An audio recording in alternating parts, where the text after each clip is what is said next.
ప్రియమైన సహోదర సహోదరీమణులారా, యేసుక్రీస్తు నామములో మీ అందరికీ వందనాలు. ఈ రోజు మనం ధ్యానించబోయే వాక్యం సామెతలు 2వ అధ్యాయం 6వ వచనం.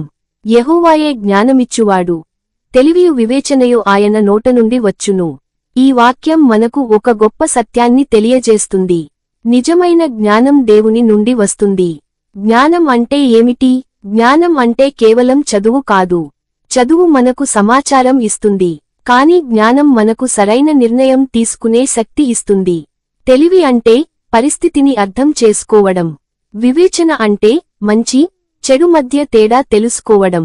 ఈ మూడు కూడా దేవుని నుండి వస్తాయి. దేవుడు జ్ఞానమిచ్చువాడు. ప్రపంచంలో చాలా మంది తమ తెలివిని తమదే అనుకుంటారు. కానీ బైబిల్ చెబుతోంది, జ్ఞానం దేవుని వరం. మీరు చదువులో మంచి ఉన్నా, పనిలో మంచి ఉన్నా, అది దేవుని కృప వల్లే. దేవుని నోట నుండి వచ్చే జ్ఞానం. ఈ వాక్యం చెబుతోంది, ఆయన నోట నుండి వచ్చును. అంటే దేవుని వాక్యంలో జ్ఞానం ఉంది. మీరు బైబిల్ చదివినప్పుడు మీరు దేవుని జ్ఞానాన్ని పొందుతారు. దేవుని వాక్యం మనకు మార్గదర్శకం. జ్ఞానం అవసరం ఎందుకు? మన జీవితంలో ప్రతిరోజూ నిర్ణయాలు తీసుకోవాలి. చదువు, పని, కుటుంబం, భవిష్యత్తు. ఈ నిర్ణయాలలో తప్పులు చేయకుండా ఉండాలంటే దేవుని జ్ఞానం అవసరం. జ్ఞానం ఎలా పొందాలి? దేవుని జ్ఞానం పొందడానికి 1. ప్రార్థన చేయాలి. 2. బైబిల్ చదవాలి. 3. దేవుని భయంతో జీవించాలి. మీరు దేవునిని అడిగితే ఆయన మీకు జ్ఞానం ఇస్తాడు.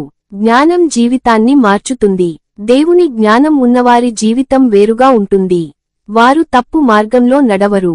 వారు మంచి నిర్ణయాలు తీసుకుంటారు. వారి జీవితం ఆశీర్వదించబడుతుంది. ప్రియమైన వారులారా, ఈ రోజు మీరు గుర్తుంచుకోవాల్సిన విషయానికి, జ్ఞానం దేవుని నుండి వస్తుంది. మీరు దేవునిని అడగండి, ఆయన మీకు జ్ఞానం ఇస్తాడు. ప్రార్థన చేసుకుందాం. ప్రియమైన పరలోక తండ్రి దేవా, ఈ రోజు నీ వాక్యమునకు కృతజ్ఞతలు. ప్రభువా, నీవే జ్ఞానమిచ్చువాడవు. మాకు జ్ఞానాన్ని ఇవ్వుము. మాకు తెలివిని ఇవ్వుము. మాకు వివేచనను ఇవ్వుము. ప్రభువా, మేము సరైన నిర్ణయాలు తీసుకునేలా మాకు సహాయము చేయుము. మా జీవితాలను నీ జ్ఞానంతో నడిపించుము. యేసుక్రీస్తు నామములో ప్రార్థించుచున్నాము. ఆమెన్. ఈ వీడియో మీకు ఆశీర్వాదంగా ఉంటే లైక్ చేయండి, షేర్ చేయండి. మరిన్ని దేవుని వాక్యాల కోసం సబ్స్క్రైబ్ చేయండి. దేవుడు మిమ్మల్ని ఆశీర్వదించుగాక.